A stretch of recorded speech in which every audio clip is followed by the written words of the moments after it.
Bonjour, bonjour, hey, how you doing, peeps? Voilà, mon nom c'est Immaculée et mon compte YouTube s'appelle Immaculée Light Access.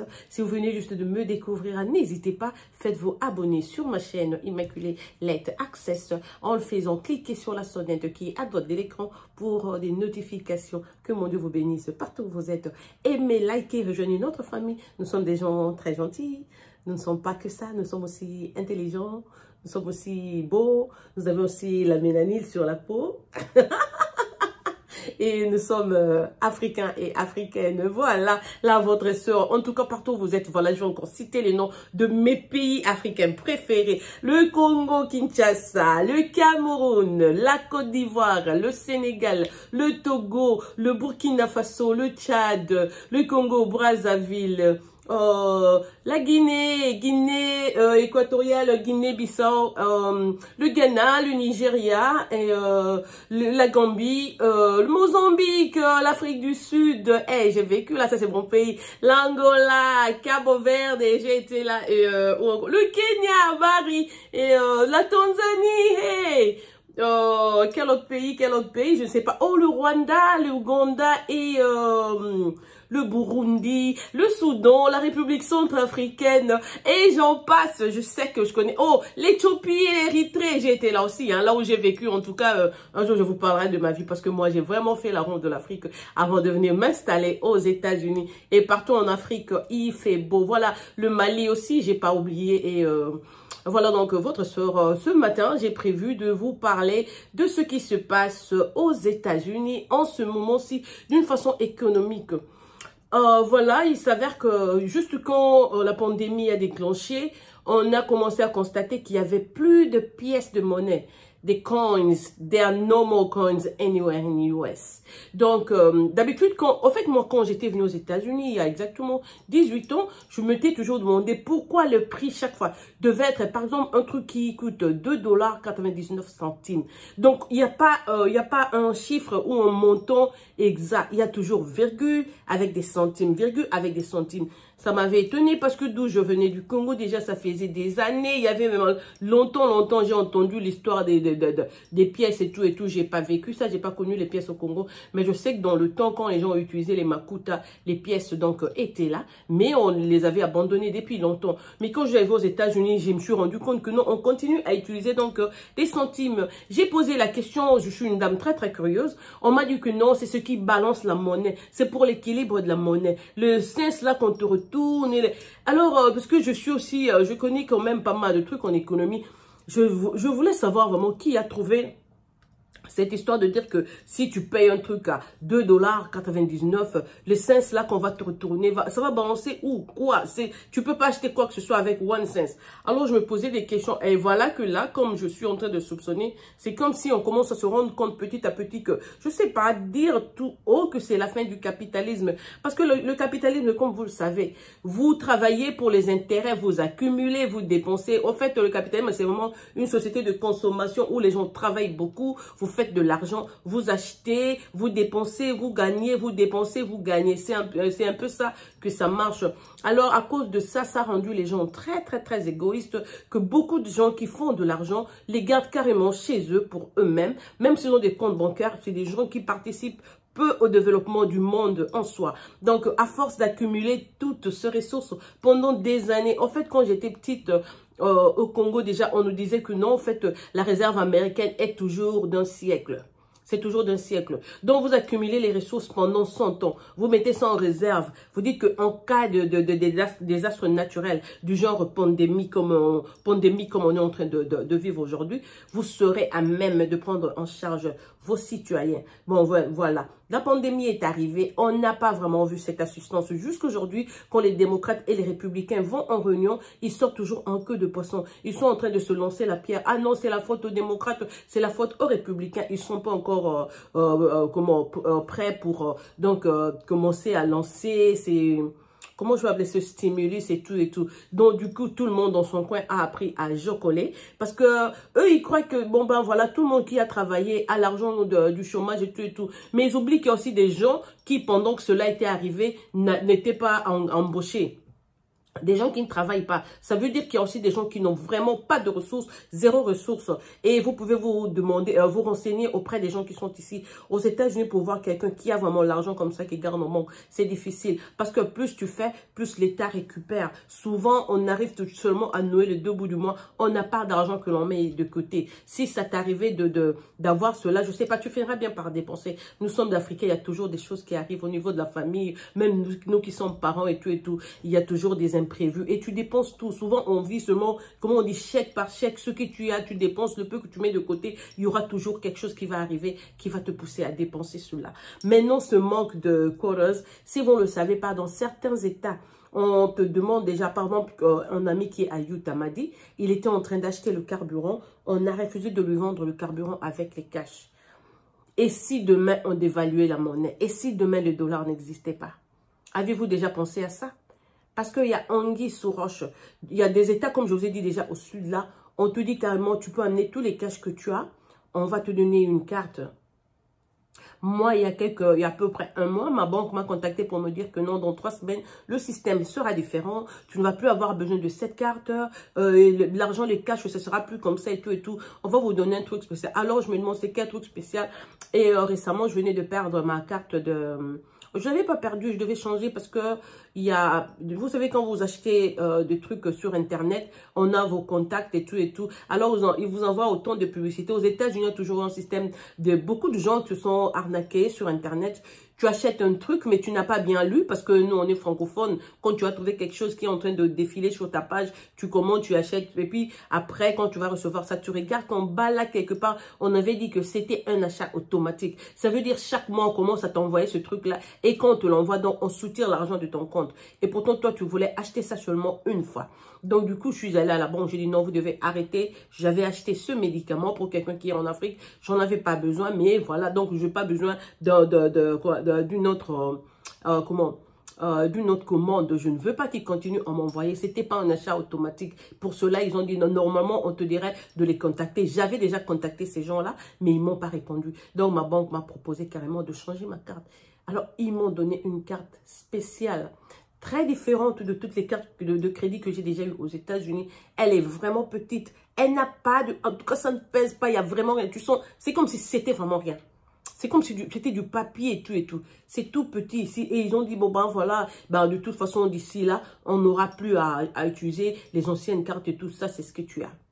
Quand tu vas dans le magasin, tu achètes quelque chose. D'habitude, par exemple, tu vas acheter, disons, par exemple, le bidon de lait, là, coûte 4,40 $ ou 4,60 $. Donc, quand tu mets tes 5 $, quand tu donnes tes 5 $, tu t'attends à ce qu'on te retourne tes 40 centimes.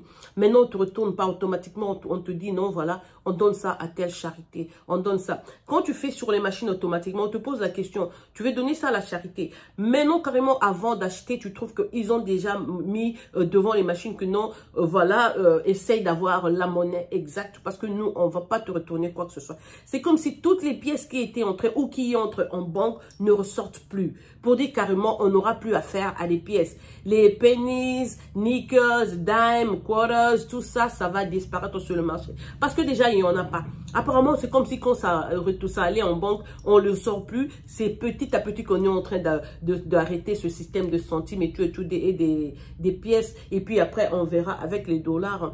Mais non, le problème, c'est quoi? Le comble, par exemple, nous qui habitons les appartements, pour faire la lessive, on a besoin de quarters, on a besoin de ces pièces. Les machines ont été créées de sorte que tu mettes, par exemple, tes 2,50 $ ou 2 $ pour faire la lessive.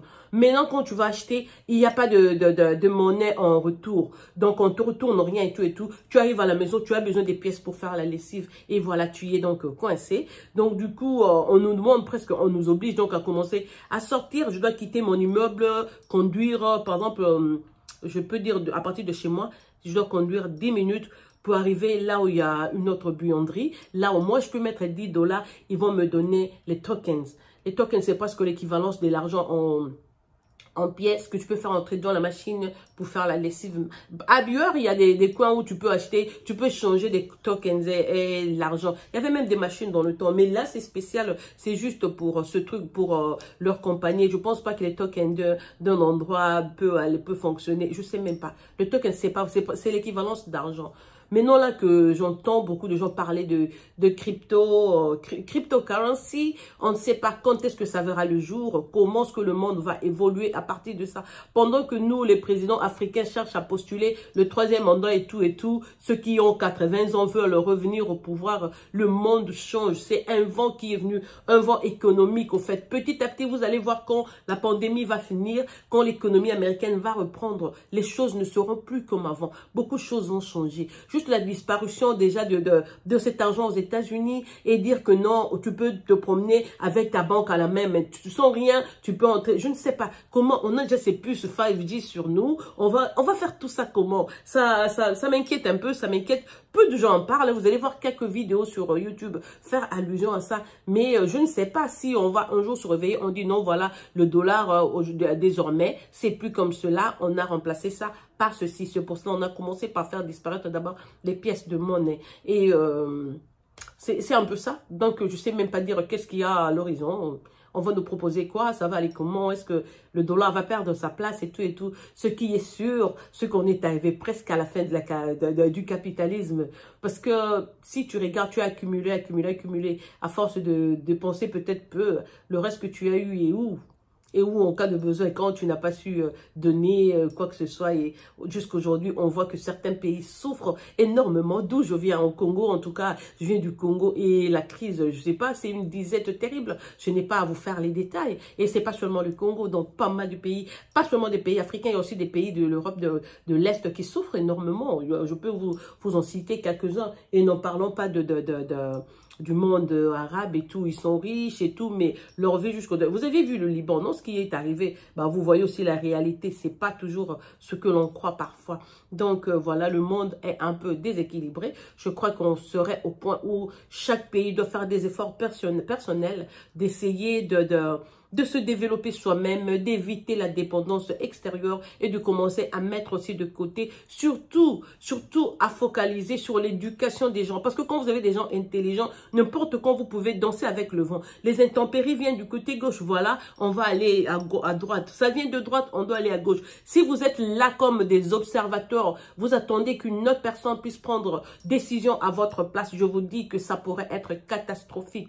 Aujourd'hui, vous avez écouté le message que je viens de donner. Vous qui avez la chance d'avoir des contacts avec d'autres personnes, il faut leur parler. Le vent qui est sur les États-Unis, la disparition des pièces de monnaie, le manque d'argent sur terrain, le manque même d'assistance et tout et tout. Petit à petit, en tout cas, on verra comment ça va aller. Mais sinon, beaucoup de choses vont d'ici peu changer. Juste quand on va déclarer la fin de la pandémie, vous allez entendre qu'il y aura des décisions, des décisions très très fortes qui seront donc prises. Il faut faire attention, soyons prudentes partout où nous sommes. Mais surtout, moi en fait, je ne sais pas parler sans que je termine par vous dire que l'enfant de Dieu n'a pas peur. C'est Dieu qui a créé le monde. Même si c'est ce currency, cette monnaie-là doit disparaître. Donc ça veut dire qu'il y a déjà quelque chose d'autre que Dieu lui-même a prévu pour le monde. Il va amener le monde comme il veut. Il va le rouler like he rules.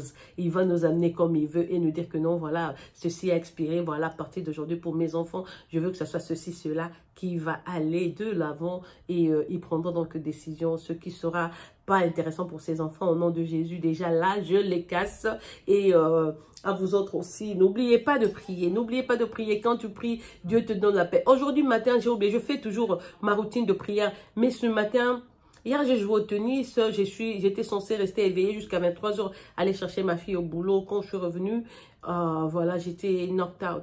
D'abord, ma journée était vraiment beaucoup conduire. J'étais à l'hôpital, à un autre hôpital, revenir à la maison et faire quelques courses et tout. Alors, j'étais vraiment occupée. Alors, dormir comme ça, quand je me suis réveillée, au lieu de commencer par ma prière, j'ai focus sur les courbatures que j'avais. Parce que quand tu joues au tennis, c'est tout le corps qui est en mouvement. Donc, c'était ça. J'ai pas vraiment prévu prier comme je le fais d'habitude. Mais alors, dans ma tête, aujourd'hui, ça me dérange. Immaculée.